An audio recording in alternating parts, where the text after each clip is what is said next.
ने मुझसे पूछा कि पुलिस का वक्तव्य ये है, तो पुलिस को पहले से जानकारी थी ना कि हमारा प्रतिमंडल आ रहा है। उनमें सदस्य संख्या उनकी हो सकती है ना, उनके साथ हमारे नेता नहीं जाएंगे, हमारे इलाका नेता नहीं जाएंगे, घटना पर दुख व्यक्त करने के लोग नहीं जाएंगे। ये कैसे बात आप उन्होंने कह दिया कि 15 लोगों का जो है हम लोग परमिशन दिए थे। ये तो उनका मनगढ़ंत बात है ना, वो अपनी सुरक्षा देने में फेल हो गए हैं। और समाजवादी गाजीपुर में के करंडा इलाके में बवाल हुआ है, जहाँ पर सपा से डेलीगेशन जो है पीड़ित परिवार से मिलने गया था और जमकर वहाँ पर ईंट पत्थर और लाठियाँ भी चली हैं। कई समाजवादी नेता घायल हुए हैं, क्या बताएंगे? जो कटरिया की घटना पर समाजवादी पार्टी का प्रतिनिधिमंडल गया था, तो उसमें हमारे पूर्व मंत्री राम अक्षय विश्वकर्मा जी और जिले के दर्जनों लोगों को प्रतिनिधिमंडल बना करके भेजा गया था। जो भी कोई घटना होती है, क्या वो सत्ता पक्ष या विपक्ष का होता है, वो उस घटना पर जाता है, घटना के प्रति अपनी संवेदना व्यक्त करता है। ये हमारा लोकतंत्र का खूबसूरती बनना है। लेकिन ये सरकार को लोकतंत्र में विश्वास नहीं है। जिस तरह से हमारे नेताओं पर ईंटें पत्थर और लाठियों से वार किया गया, इस बात को दर्शाता है जो बार बार हम लोग 2024 के चुनाव में कह रहे थे कि ये सरकार रहेगी तो देश का लोकतंत्र नहीं बचेगा। आज सीधा साधा उसका जाता उदाहरण जो हमको गाजीपुर में देखने को मिला है। और यहाँ अब एक बताइए, 16 साल की निशा शर्मा किन परिस्थितियों में उसका क्या क्या हुआ होगा, जो सुनने में आ रहा है कि बलात्कार के बाद हत्या के बाद गंगा नदी में फेंकना, ये सब घटनाएं सुनने के बाद जो है दिल दहल जाता है।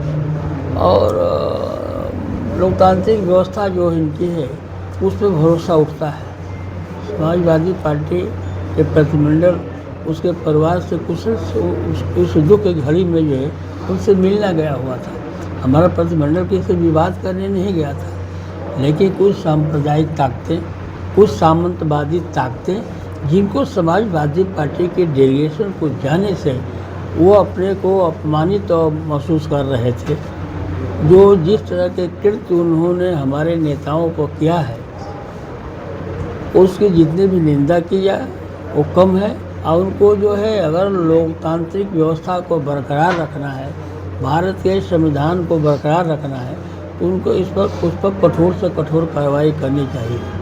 लेकिन जहाँ तक मुझे जानकारी हुई है, मैं स्पष्ट रूप से मुझे कोई पूर्ण जानकारी नहीं है, लेकिन जो मेरी जानकारी है उसमें जो है यहाँ का प्रशासन पूर्व की घटना जो हुई थी, जिस दिन बेटी का जो गंगा में फेंके थे, उसके पीछे की जो घटनाएं थी, इस सारी घटना के विषय में यहाँ के प्रशासन को जानकारी थी, चाहे यहाँ का एसपी रहा हो, चाहे कलेक्टर रहा हो।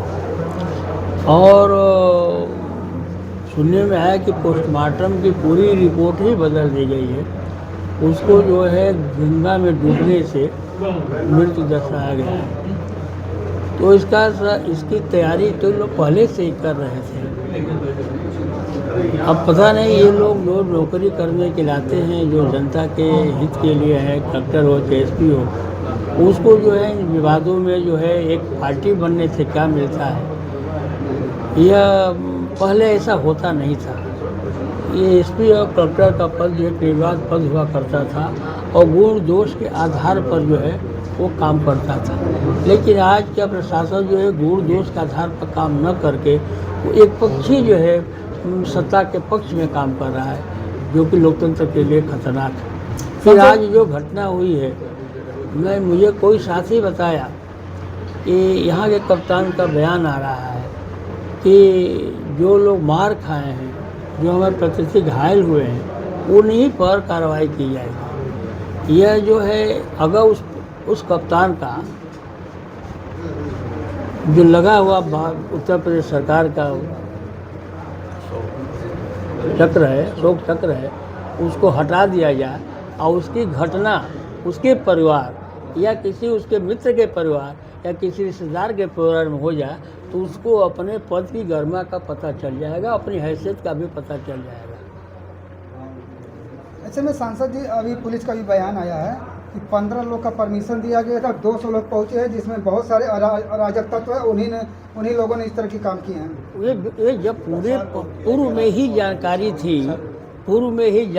थी कि प्रतिनिधिमंडल जा रहा है तो उसे 7 लोग जाएंगे। ये इनकी व्यवस्था जो है पूर्व में करनी चाहिए थी ना। यहाँ के कप्तान को इसकी व्यवस्था पूर्व में करनी चाहिए थी। तो कप्तान क्या कर रहे थे, किसके सहारे उसको छोड़ दिए? कप्तान जो है कि ग्राम प्रधान के सहारे पूरी व्यवस्था को छोड़ दी, क्योंकि ग्राम प्रधान जी जो है वहाँ पर लोगों को रोक रहे थे, पाया कि आपके डेलीगेशन को भी रोका गया। ये इनका खुफिया तंत्र कितना फैल है, इनके CBI के लोग कहाँ हैं? इतने बड़ी साजिश की रचना हो रही थी, इनको जानकारी नहीं हुई। अप्राप्त बात था, मैं जब पुलिस बल वहाँ पर अस्पताल वहाँ पर रखा नहीं गया। एक कप्तान की सारी जिम्मेदारी है, यहाँ के प्रशासन की सारी जिम्मेदारी है। उनको सारे बातों की जानकारी पूर्व में थी। और समाजवादी पार्टी इस जो है ईंट पत्थर और ढेले से डरने वाली नहीं है। समाजवादी पार्टी आज जो है पूरे प्रदेश में लोगों के मन के एक भावनाओं के अनुरूप एक ऐसी पार्टी बन गई है आज के तारीख में कि गरीब, मजलूम, पीड़ित, कोई भी पीड़ित होगा उसके साथ समाजवादी पार्टी मजबूती के साथ खड़ा है और खड़ा रहेगी। ऐसे में अभी आपने जैसे पुलिस अधीक्षक पर जो आरोप लगाया है, तो क्या लगता है कि इसको लेकर आप लोग सदन में या कहीं ऐसे जगह पर कोई शिकायत करेंगे? देखिए, मैं आरोप क्यों लगाया, आपने मुझसे पूछा कि पुलिस का वक्तव्य ये है, तो पुलिस को पहले से जानकारी थी ना कि हमारा प्रतिनिधिमंडल आ रहा है। उनमें सदस्य संख्या उनकी हो सकती है ना, उनके साथ हमारे नेता नहीं जाएंगे, हमारे इलाके के नेता नहीं जाएंगे, घटना पर दुख व्यक्त करने के लोग नहीं जाएंगे। ये कैसे बात आप उन्होंने कह दिया कि 15 लोगों का जो है हम लोग परमिशन दिए थे? ये तो उनका मनगढ़ंत बात है ना। वो अपनी सुरक्षा देने में फेल हो गए हैं।